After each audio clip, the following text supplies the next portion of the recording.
Thank you, thank you. Okay, so there's the information for this evening. Now I want to acknowledge where we got a lot of this information from, thanks to the Southwest Regional Library, Graham Treep, who's here with us this evening. James Daniel Lynch, I'm not sure if you all are familiar with him, but he has an excellent Facebook page that he posts a lot of Southwest Louisville history on. Renee Butterworth, the late Renee Butterworth, she's no longer with us, but she always helped me out with a lot of my history here. Patty Lynn, who's over there, the executive director of the Farnsley Mormon House. James Cundy, who is the archivist for the Jefferson County Public Schools. Jack Koppel, a good friend of mine, historian, helps out. Tim Toms is the archivist for the Archdiocese of Louisville. And then, of course, the JCPS has numerous Wikipedia pages with history on it as well. So that's where I get a lot of this information. And this presentation is always interactive. So if you went to one of these churches or schools, please, raise your hand if you want to provide additional information, or do so at the very end of the program. But I'm always open to corrections or additions as we go through the presentation. I've done several other Southwest history talks here: cemeteries, historic houses, the motels, and shopping and dining. Those histories as well. We'll add this to that list. But again, all of these are on YouTube if you're interested in learning more about some of these other topics that we've talked about here. So this is in general the location we'll be discussing this evening, with of course Dixie Highway going right through the center there. So we'll start off with schools and show that I'm not biased. We're going alphabetically as to the order of the schools. Start off with Butler. It opened in 1954, which is what, 72 years ago? Hard to believe. We have any Butler grads here? No Butler grads, okay. It was named for Sudda Butler. As you can see, that's her obituary there. But one Butler that I wanted to highlight was the first school board president was named Edward Mann Butler. So it could have easily been in his honor as well. But anyways, the Butler in which it's named for was a educator and all. And there, to my knowledge, there is no relationship between the first school board president and this Butler here of which it's named for. And there is Butler, some historic photographs of it. It's kind of changed over the years. And to me, Butler has always had a very strong athletics program, especially their football team. I think they won state championship perhaps, if not more than once. Very strong football program. Next, we'll talk about Doss. And there was an aerial view of Doss, named for the former school board chairman, who passed away right before it opened, Harry Doss.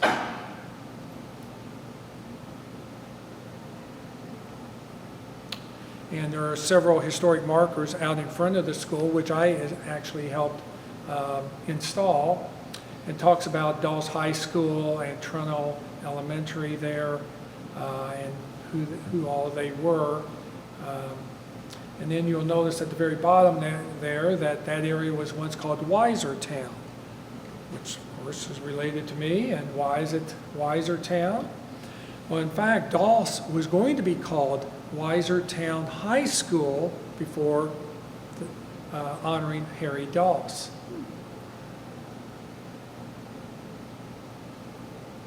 It actually started as an elementary school, and then they added the high school later. But the reason why it was almost called Weisertown is where Doss High School is, and where most of the property around it is the old Weiser farm. So Doss is built on the Weiser family homestead. Where that star is, the yellow star, that's where my patriarch's home once was. But yeah, so Doss is right there where the old Weiser farm used to be. He owned like about 400 acres. To my knowledge, the Weiser descendants only own 1 acre of it right now. Not sure who got the money for the other 399 acres. I didn't get any of that money. But anyways. And here's another plaque that we installed out at Doss talking about Weiser Town.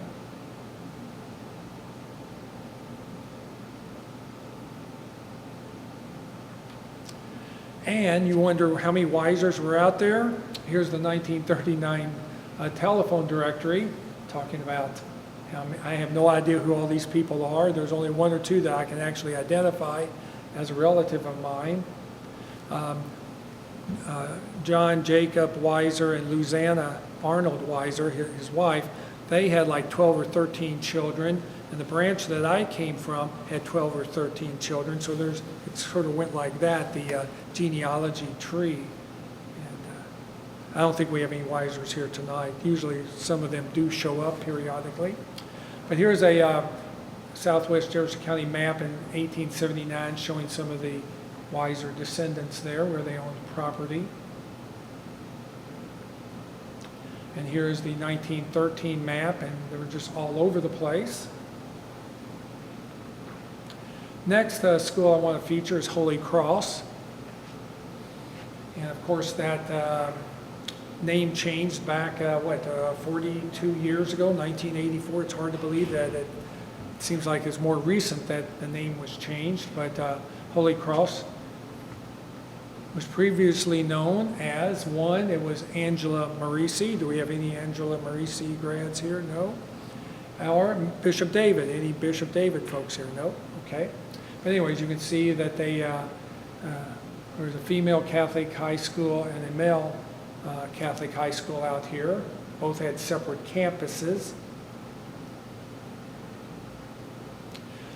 So the former Angela Marisi campus there on Lewiston Drive is now called the Flagey Retreat Center. It's still owned by the Archdiocese.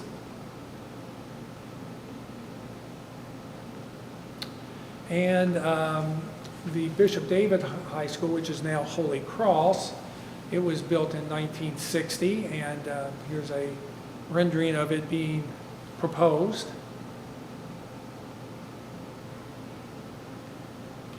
So who actually were Bishop David and Angela Marisi? Who were those folks?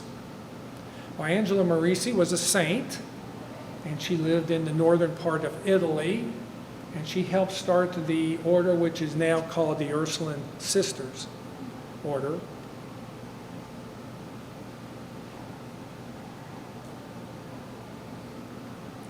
And then Bishop David, here's his actual name, Bishop John Baptist Mary David, and he helped start the Order of the Sisters of Charity of Nazareth. I always thought that Catherine Spalding was the main founder of that order, but Bishop David also helped her establish Sisters of Charity, and he's buried out at the cemetery there at Nazareth, if anyone's been out to that cemetery at that location. But anyways, Bishop David and Angela Marisi, these are who those two folks were. And he actually came over from France and helped Bishop Flagey establish the Catholic Church here in Kentucky. Next high school, Pleasure Ridge Park. Pleasure Ridge, PRP. PRP, and I eliminated the park out of Pleasure Ridge there. It's Pleasure Ridge Park, of course. And they're also very well known for their football and basketball programs. Here's a little history that I got off of the website there, talking about Pleasure Ridge Park and all that. And I have looked forever, and y'all hopefully can assist me with this, exactly where the Pleasure Ridge is located. Here it says it's on Muldrow Hill. To me, Muldrow Hill is farther south. And of course, Waverly Hills is up on a ridge as well, but I don't think that was called Pleasure Ridge. Does anyone actually know? There was a hotel, I think, called Pleasure Ridge, at basically where St. Andrew's Church Road Dixie and Greenwood Road. They come out, and then I think they just named it Pleasure Ridge to make it feel good. Well, they did name a post office out here, Pleasure Ridge, in 1876. Yeah, it's called Paynesville, I think, before that. Correct. And so, yeah, I just think it was more of a marketing tool, if you ask me, to get people to move out here. But yeah, I've always looked for, I really went deep into geography and topography to find out where exactly is the Pleasure Ridge. And anyways, if anyone else has a thought on that, let me know. But they did, again, sorry I left off the park there, but anyways, this beautiful Performing Arts Center, which was built a few years ago, very nice. Potter and Associates Architects designed it. Next, Western High School.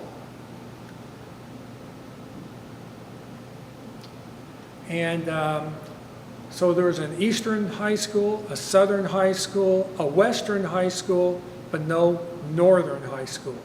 And why don't we have a Northern High School? It would be over in Southern I Indiana. think Clarksville High School, maybe. Clarksville or New Albany or some one of those. But we don't have a Northern, but we have all the other compass points taken care of. Valley High School, which of course is nearby here. One of the more historic high schools, built in 1937, which was just after the major flood. This whole area flooded back in 1937, so this was built right after that, or opened, I guess, the fall of 1937. Here's one of the photographs here on the lower part of it being built in 1936. And then there was an addition done in 1945. And I really liked on the addition, if you notice that big round entranceway, it also was on the original. So when they put on the addition, they just mimicked or duplicated that round entranceway on the western part of the high school, which I thought was cool. And it was built for $100,000, which today is $2.3 million. I don't think you can build a building like that for 2.3 anymore. It's going to be upward around 7 or 8 million. So that was a pretty good deal when they built it back in those days. Of course, that was during the Depression as well. They've since added on to it with this building here. And I don't know the cost of this, but I bet this one cost about $2.3 million to do. And of course, their gymnasium also. So very nice modern facilities Valley has. Beautiful facilities. Yeah, Valley had a big swimming pool. Did they have an auditorium? Is it still there? I don't know. My wife she graduated from Valley. Yeah, to my knowledge, I didn't see it listed or any photographs of it, No. so I'm guessing it's no longer there. When she went there, a lot of her classes were what they called the barns. They were temporary buildings because the school was so overcrowded. That's why they built PRP. One of the architects who did a lot of these schools back in the 40s, 50s, and 60s was Fred Hartstern. And Fred built many. Here it says at least 60, it says 45 school buildings. He probably built over 100 school buildings throughout Jefferson County. I actually knew Fred Hartstern. I was an intern in his office there, and actually had to go pick him up. He lived off on Bluegrass Avenue there off Taylor Boulevard, and during the big snow of '78, they sent the lowly intern to go out and get Mr. Hartstern to bring him down to the office, which I did, and he griped the entire way as we went back downtown about the snow and everything. But anyways, I remember him pretty well. But anyways, Fred Hartstern did a lot of the school designs back in the 50s, 60s, 70s. And so that's one reason when you're driving around, you're seeing all these school buildings, they all look alike. Well, that's the reason why Fred designed them the same. Rosa Phillips, Stonestreet Elementary, very famous elementary school in this area.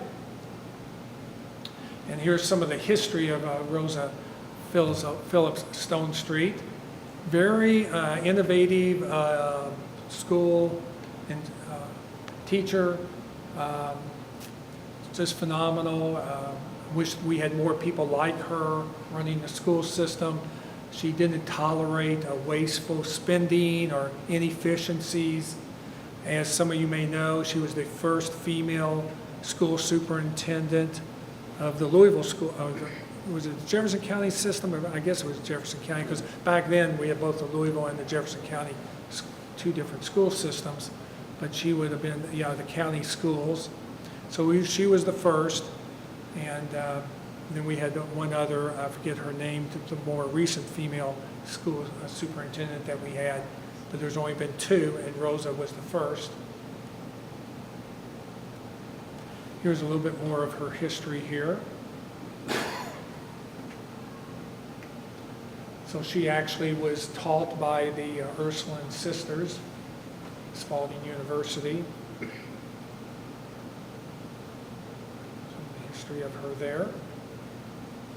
And while it was called Stonestreet Elementary, being on Stonestreet Road, they renamed it to Rosa Stonestreet to give her full honor there.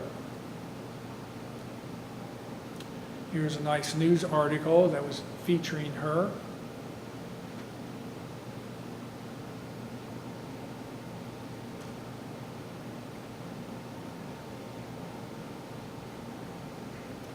And nice historical marker talking about the school as well. So there's a lot of history on her. The sad thing about it, though, is that she's buried, her and her husband are buried in Cave Hill Cemetery, and her husband has a headstone, but she does not have a headstone. And the reason I understand what happened is her husband died first, and I think they had a child, a son, and he passed away as well. So there were no descendants to put a headstone for her gravesite there in Cave Hill. And it's on my bucket list before I go to make sure she gets a headstone. I did approach JCPS about funding a headstone for her, but they said that was outside their purview. They can't use funds in that manner, although I think they should. But anyways, I was looking at contacting Stonestreet Elementary and trying to get the school involved. The headstone wouldn't cost that much money, just a couple of thousand. But anyways, hopefully we'll get a headstone up for her in the near future, because she really deserves it for everything she did for the school system and the kids. You can see here on the 1858 map of Louisville where the Stonestreet family home was located, and the reason why it's called Stonestreet Road. I don't do too many middle schools or elementary schools. I primarily did the high schools. I did want to throw in Farnsley Middle School because it has a famous namesake. So there's the Farnsley Farm, which is right adjacent to Farnsley Middle School. The farmhouse is still there. It's called the Farnsley Kaufman House. And there it is. It still exists. They hope one day to restore it. We'll see where it is. They've been working on it for over 20 years, I believe, to restore it, but it's still there.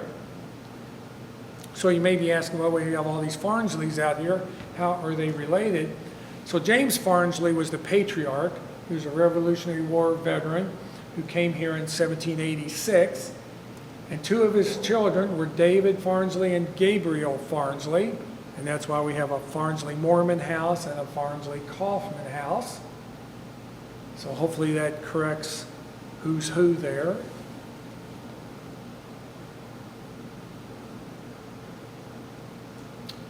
I did want to mention about this new school that was just recently built, not too far from where we're at right now, the Wilkerson Elementary School.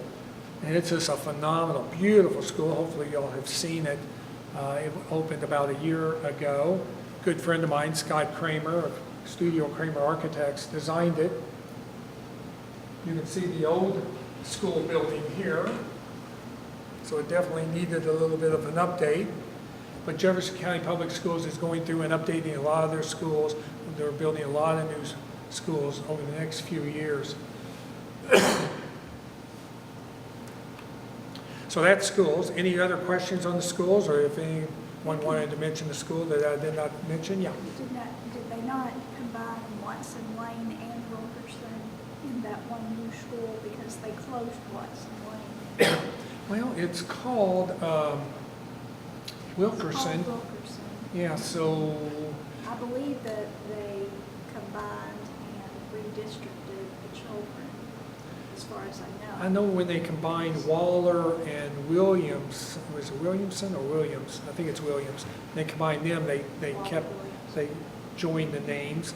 But here, yeah, if they had combined the schools, you'd think they would have combined the names. So that I'm unfamiliar with. I taught at Watson Lane for 20 years, but that's where our students end up going. Yeah, they redistricted. There's no elementary below Valley High School. Mm. Yeah, Dora. But it's a beautiful new school, and I'm sure the students really love it going there instead of what they were. I take it y'all were at the old school, or? I have been at Wilkerson in the past, but he taught at Watson Lane. Ah. It was very similar to the other schools. Same design, similar. Same design. Some of the churches, so Southwest Community Ministries, I was going to profile a lot of their churches. The list that I have here is from about 10 years ago. I've tried to contact Southwest Community Ministries on several occasions to get an updated list. They do not list their churches on their website anymore. I never did get a call back or information of any updated churches, so not sure if this is still the correct. I know one of the churches here is no longer around, but anyway, so we'll hit some of these folks here. I want to start out with probably one of the most historic churches in the area, Bethany Chapel, and in my research, I found that some of the bricks of that historic church were from a church from the mid-1840s. Yeah, that was on Miller's Road or something like that, off about what's now 3rd Street Road. And so there's a more historic photograph of it. And so, as some of you know, that they demolished all of this and built a Cracker Barrel there. But we horrible preservationists were able to save the chapel building. We had it moved. You know, I heard, maybe you know, one of the things that the problem with the chapel as it is now was it was, rather than mortar, they put a lot of it together with cement or concrete or something. There was no way to dismantle that building. Mm. The original building was off Deering Road. Mm. And when I was told what, they took all the bricks from that and built that one. Mm-hmm. But yeah, it was a landmark for many years there at Bethany Lane and Dixie Highway. I guess the Cracker Barrel is the landmark now. But They have a picture of it in there. oh, do they? In the Yeah. Cracker Barrel, they have a picture of the Yeah. Bethany Chapel. Well, at least we were able to save this, and it's now a wedding chapel there at Farnsley Mormon House. These churches no longer, this church no longer exists. It was both Faith Presbyterian Church and Valley Community Christian Church. Last I saw on Google Street View that this was for sale, this property. So not much to say about it. Hilldale Baptist Church, Meadowlawn Baptist Church. Now I do have some information on this, and I don't know if we're talking the same church here or not. They're both called Meadowlawn, so I'm guessing they are, but this was a historic Meadowlawn church and talks about it up there, and I think this was an African-American church. And of course there's Meadowlawn Cemetery, that's African-American cemetery. So I guess I'm talking about the So same. Meadowlawn was a community, And and it had its own there was a post office. distillery there. Let me see, I thought I had the, I meant to include the site plan or the aerial view of that location. But anyways, very historic church, still exists.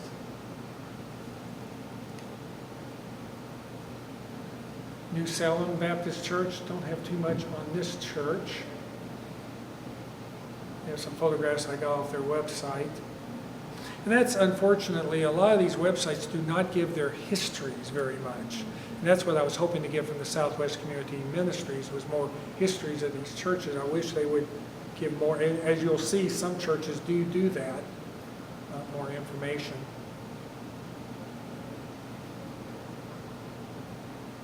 Ridgewood. Very nice looking church.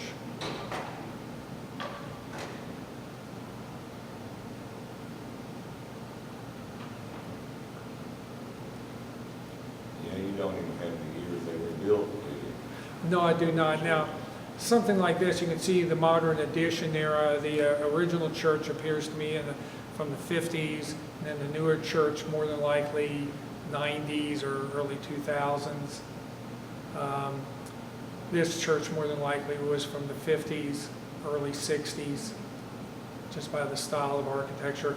This building would have been in probably the 1980s, St. Peter Episcopal Church. That's sort of the style that was being built, that contemporary style. I think they call it St. Peter in the Valley, I think. Is that what it is now? Valley Station. There's a number, and I wanted to check on this. There's several of these type same design churches throughout Jefferson County. I know there's one of these over off Westport Road, very similar style. I think there's one off of 6 Mile Lane. I'm not sure who the architect. What's that? I wouldn't want to be the roofer. Yeah, you wouldn't want to be the roofer for this. But yeah, there's a number of similar style church buildings in Jefferson County. I'm sure it was all done by the same architect. Yes. Yeah, that was the Seventh-day Adventist originally. One of those churches was a Mormon church too, I think.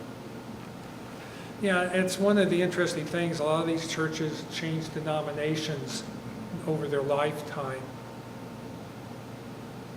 This is a nice looking design. It looks like it was in the 1990s or so when it was built. Yeah, they kept adding on to it. Yeah. Christian Chandler. Now, if anyone's a member of these churches, pipe up and let us know more of the history of these.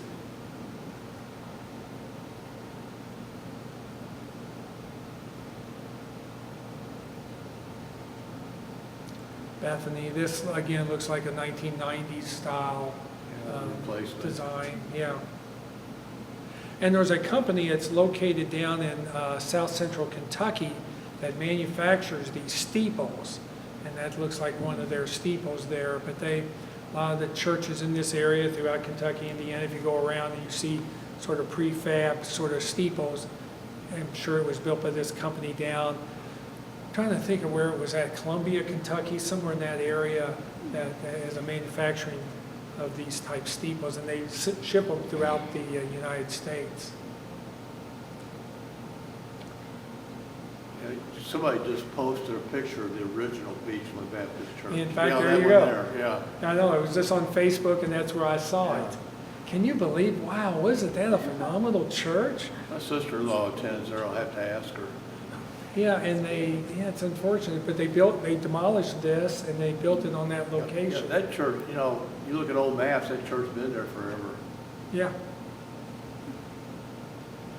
Do I have they have a great history on their website. And here, I wish a lot more churches would do this chronologically of how it came about.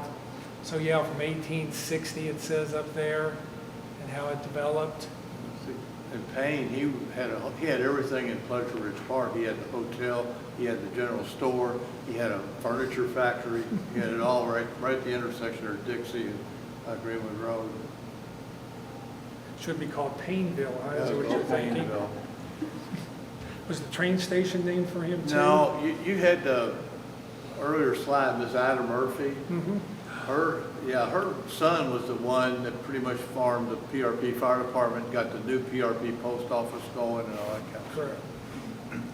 Correct. Was she the train depot She was person? the station agent on Station- the Illinois Central Correct. Depot. So anyways, great history of Beechland here, and wow. You wouldn't need me doing this presentation if every church had done something of this nature. there it is there. Now then, is it your sister that goes there? Sister-in-law. Sister-in-law? Ask her if that's been done yet. This is on their website. They're proposing a brand-new entranceway where this I courtyard think some of is. it has, because I was there for some retirement or something, they had a little party, and somebody told me we were. But hopefully they'll build that if it hasn't been built already. I think that's a great addition there with that courtyard and putting that in the middle there. I know it's like a maze going in there, but if you come in from the rear. Again, a lot of these churches are part of Southwest Community Ministries, and the reason why I included them, although architecturally, not quite there. So it looks like this was built in the 1950s as well. Did you ever find out why it was named Virginia Avenue I Methodist? probably came from Virginia Avenue in Parkland. In Parkland. I always find it interesting when I'm there in Fern Creek to see, is it 9th and Old Baptist that's out there? It's like, because I know where the original 9th and Old was off of Teller If you go Boulevard. 6 Mile Lane, Broadway, or West Broadway Baptist Church, one of them is located there. And, of course, the granddaddy of them all, Walnut Street Baptist Church. Yeah, and then on Walnut Street forever. Where's Walnut Street at today? Yeah. Should be called Muhammad Ali Baptist Church, right? They tore it down to what? Well, Walnut Street, oh, wow, it was just torn down a long time ago. But anyways, Virginia Avenue, exactly, it would have been from the Parkland area. They would have relocated out here to their website. Okay, Southeast Christian Church, of course, which is a branch of the major church there, and which is out there off of Blankenbaker and 64. There's the campus there. It's a huge campus.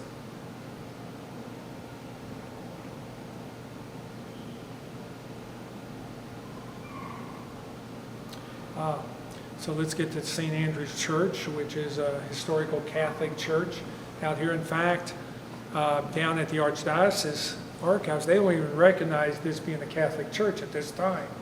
They don't even say, oh, we don't even recognize that this church was there. The Wisers gave them the land. I know.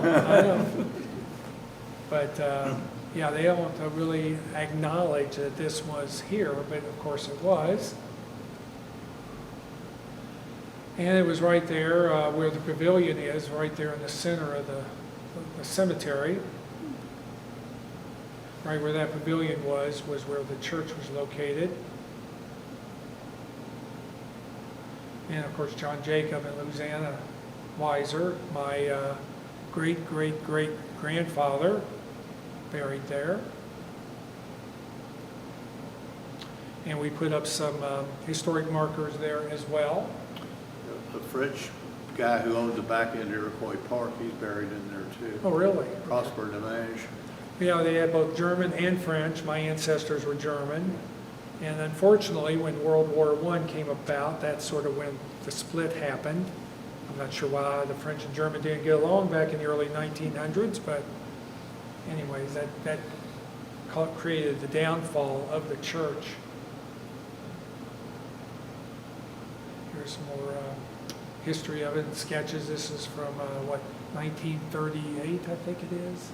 I'm reading that correctly. More information on it about when they were getting ready to tear it down back in 1957.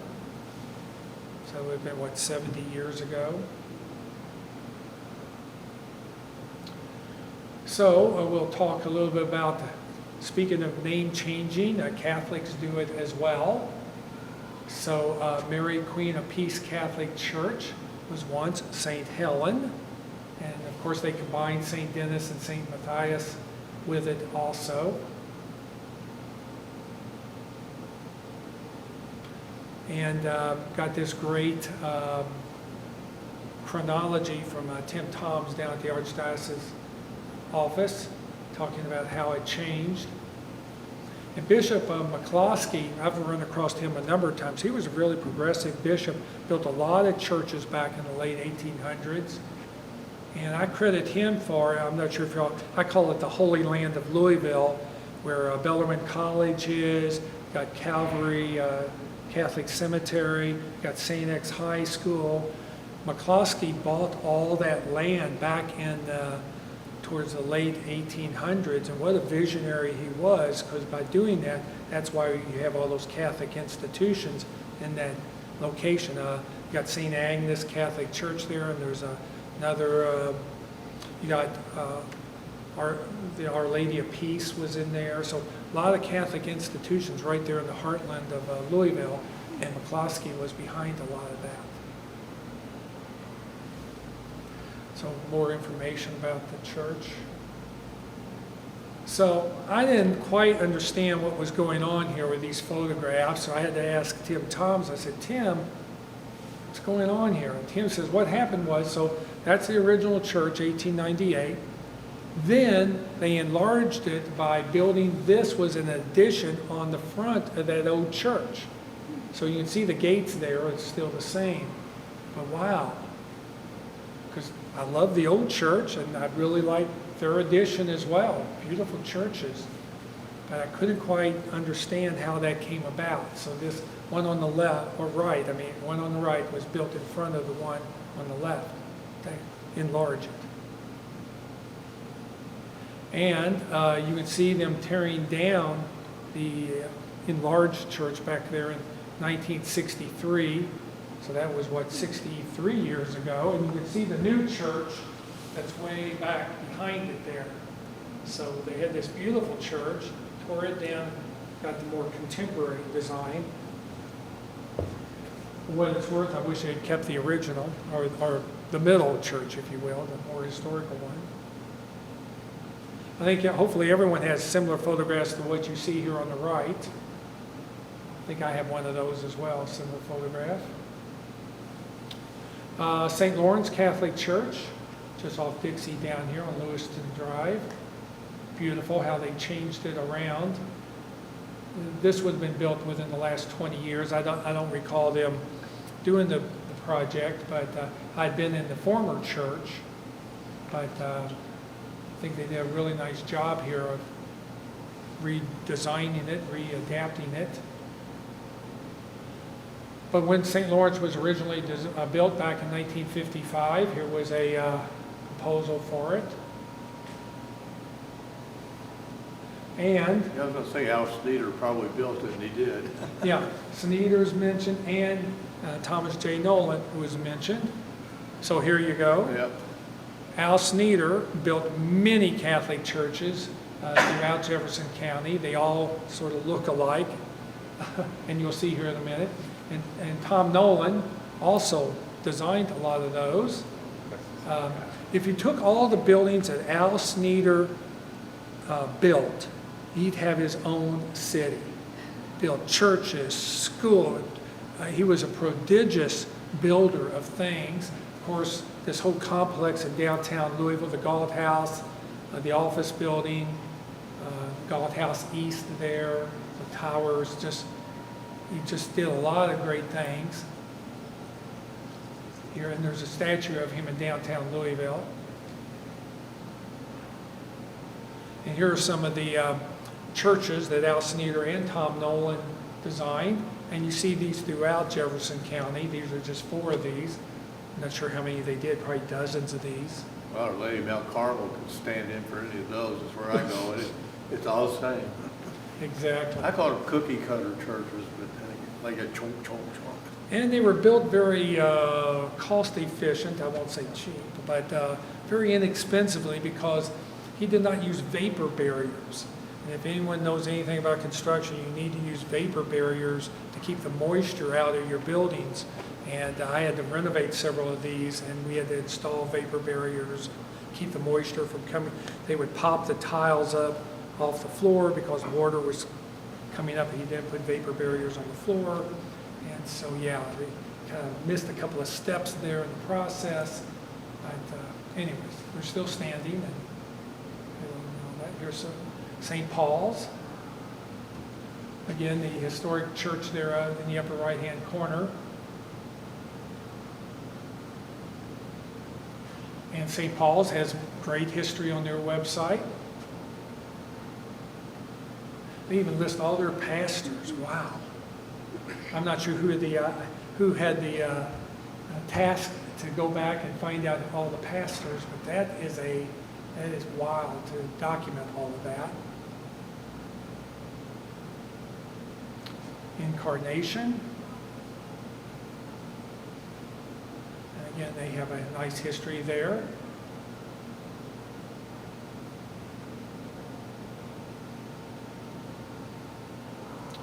St. Peter the Apostle. I'm not sure if we have any St. Peter the Apostle. Very great, good deal. My brother-in-law was pastor out there. I know a lot about St. Peter the Apostle. Who's your brother-in-law? Father Chuck Walker. Oh, yeah. that Father was Chuck Walker. Father Chuck. Yeah, he was there, 15 or so years ago, I want to say. But anyways, they consolidated these 5 Catholic churches that were out here. And I mean, unfortunately, he had the unfortunate task to do all of that. In fact, they sent him out here to do that. And he was like, well, I really don't want to do this.